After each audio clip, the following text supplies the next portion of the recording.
Bora, meu povo. Mais uma semana aí chegando. Comente Bíblia para você. Esse canal é um canal de leitura e comentário bíblico, tá? Seja bem-vindo.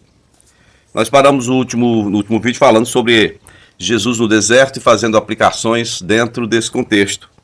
E vamos continuar hoje em Mateus no capítulo 4, onde ainda fala da tentação no deserto, né? Isso é fevereiro de 25 depois de Cristo. Jesus está com 30 anos. Falamos da narrativa do batismo, conforme Mateus 3, e João, no capítulo 1, sobre o testemunho de João, que ele dá a respeito de Cristo. Mas Mateus 4:1 vai dizer que então Jesus foi levado pelo Espírito ao deserto para ser tentado pelo diabo. Depois de jejuar 40 dias e 40 noites, teve fome. O tentador aproximou-se e disse: se és o Filho de Deus, manda que estas pedras se transformem em pães. E foi quando Jesus falou que não é só de pão que vive o homem, mas de toda palavra que sai da boca de Deus. Para você entender melhor esse contexto aqui, é só olhar o último vídeo. Está bem explicadinho, né? Então a narrativa de Mateus diz que Jesus passou 40 dias. Ele foi levado pelo Espírito Santo de Deus para ser tentado pelo diabo no deserto. Depois de jejuar 40 dias e 40 noites só na água, ele teve fome.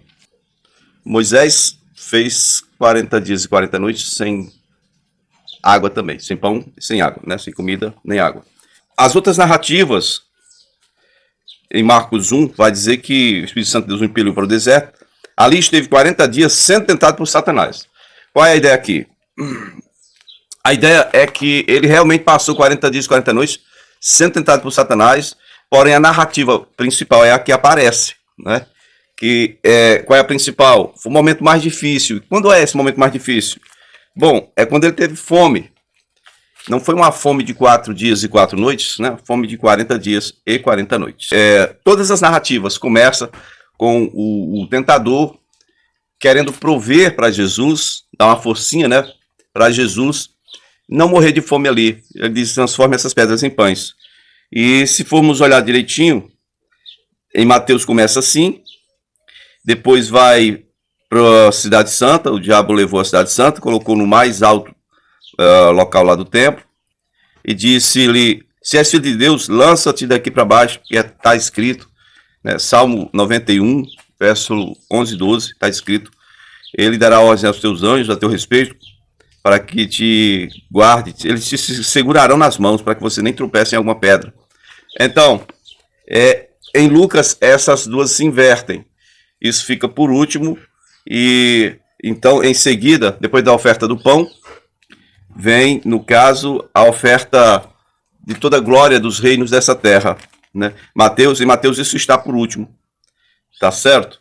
Bom, essas três coisas aqui que compõem a tentação de Cristo, essas três coisas, o apóstolo João narra, ele diz que são as três coisas que provêm da terra e não provêm de Deus: concupiscência da carne, concupiscência dos olhos e soberba da vida. E isso não vem do Pai, isso é do mundo. Temos que cuidar muito com relação a isso, porque são os três acessos que o mal tem para dominar, para estabelecer domínios em nossa vida e assim ter o controle de nossas vidas, ok? Concupiscência da carne, necessidade básica, aquilo que eu preciso basicamente para viver: comida, comer e beber, casar se dá-se em casamento, né? Comida, bebida, sexo e relações humanas, certo? Isso é concupiscência da carne. Concupiscência dos olhos fala a respeito da riqueza, das riquezas desse mundo, né? As riquezas desse mundo, todas as riquezas dessa vida presente. E a soberba da vida, ligada sobre a questão de você ter uma proteção maior de Deus, ser filho de Deus, ser tão protegido por Deus a ponto de poder fazer qualquer coisa.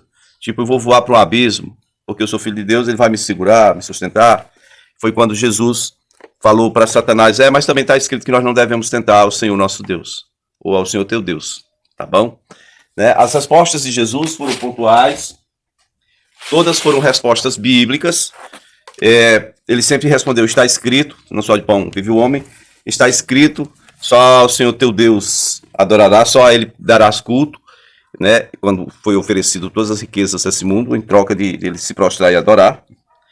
E também está escrito que não devemos tentar a Deus. Foram 3 vezes Jesus baseou-se na Bíblia, na Torá, né, a Bíblia judaica, que ele conhecia muito bem, para se opor a essas tentações do tentador, que é Satanás. Amém? Espera aí que o Holt está tentando... Ah, parou. Não. Olha só o que ele está fazendo. Para aí, macho. Deixa eu gravar aqui. Ele está tentando... Ele está querendo brincar. Ele traz a bola para mim. Ele traz a bolinha para poder eu pegar e jogar para ele. Muito bem, amigos. Vamos seguir aqui, então, falando dos 3 primeiros discípulos. Se você tem alguma dúvida como é que foi isso, não estamos falando propriamente de apóstolo, porque eles só se tornam apóstolos mais lá para frente, quando Jesus os chama e os reconhece oficialmente como apóstolos. Mas discípulos, Jesus teve multidões, incontáveis de discípulos.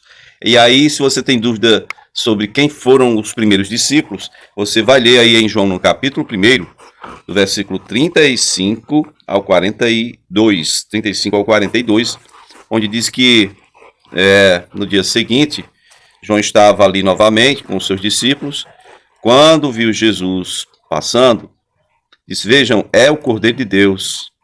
Na outra declaração, João foi quem primeiro declarou que Jesus era o Filho de Deus. Agora ele está dizendo aqui que ele é o Cordeiro de Deus. É diferente de uma declaração é diferente da outra. Porque dizer que Jesus é o Filho de Deus, declarar que ele é o Messias esperado, é o Cristo. E o Cordeiro de Deus está relacionando a morte, né? Ele daria a vida dele pelo povo, pelos pecados do povo. Tá bom? E que tira o pecado do mundo, não é o pecado só de Jerusalém. Não é o pecado só de Israel, né? Mas tira o pecado do mundo. João 1,35. E aí, de 36, né? É quando João faz essa declaração. Certo? Isso foi após a tentação. Primeira coisa, ele disse que Jesus era o Filho de Deus, agora ele diz que ele é o Cordeiro de Deus. Quando ele, no caso, volta do deserto, volta do lugar onde ele estava sendo tentado. Ouvindo dizer isso, os 2 discípulos seguiram Jesus. Os 2 discípulos. Bom, não fala aqui exatamente agora, mas no verso 38 diz assim, voltando-se e vendo-os, Jesus perguntou-lhes, o que vocês querem? E eles disseram, mestre, onde estás hospedado? E Jesus então falou, venham e verão. Então foram por volta das 4 horas da tarde, passaram então aquele dia, ou ficaram a passagem do dia com Jesus. Ficaram das 4 horas até terminar o dia, que é quando o sol se põe para eles. Tá certo? Bom, versículo 40 vai dizer que André, irmão de Simão Pedro, era um dos 2 que tinham ouvido aquele testemunho de João, né? E que tinha deixado de seguir João para seguir Jesus. E o outro quem era? O outro é quem está escrevendo isso. O outro é João, né? Irmão de Tiago. E André é o irmão do Pedro. Então, os 2 primeiros aqui, João e André. O primeiro que André encontrou, diz no versículo 41 de João 1, ele encontrou Simão, seu irmão, e disse, achamos o Messias, que é o Cristo. E aí o André trouxe o Simão até Jesus.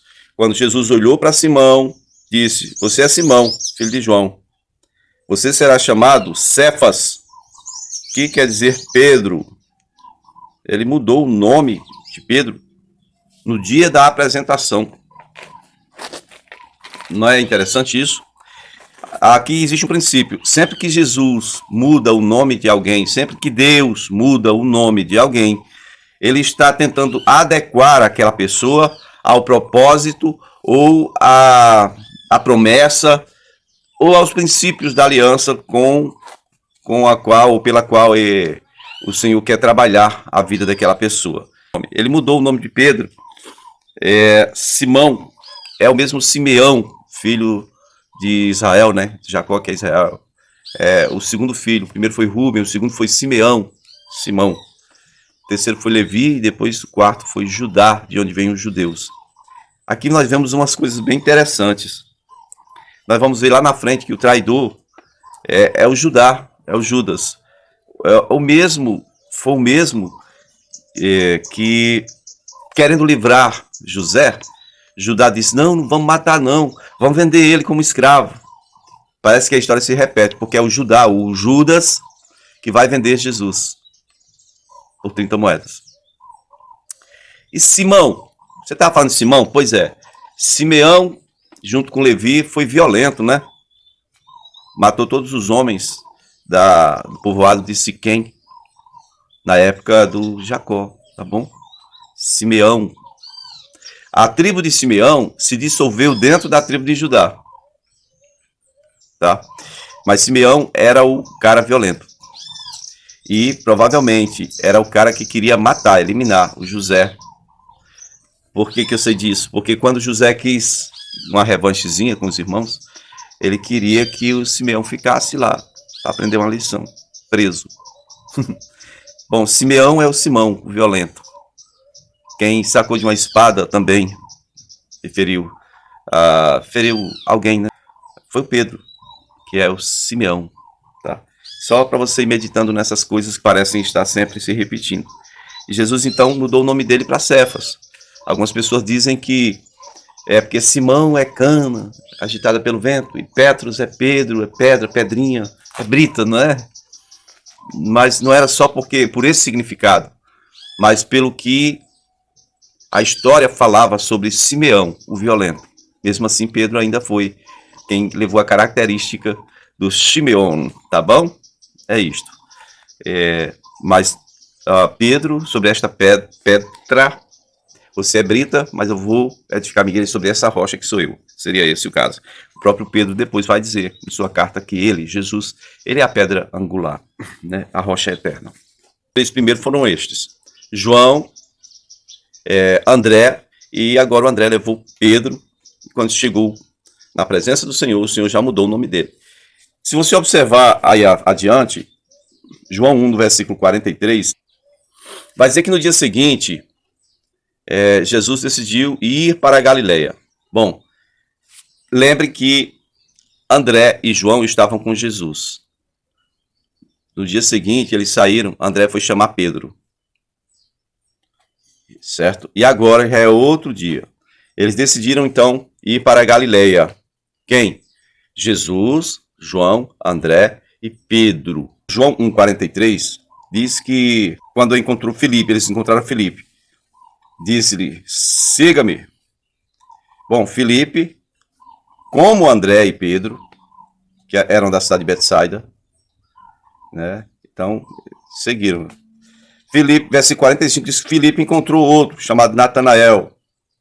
Vamos lá. João, André, Pedro, Filipe, Natanael. Qual é o sexto homem? Tiago, tá? Como é que foi o encontro com Natanael? Filipe, então, disse, ei, nós achamos aquele a quem Moisés escreveu na lei, né? E os profetas também escreveram. Achamos Jesus de Nazaré, filho de José.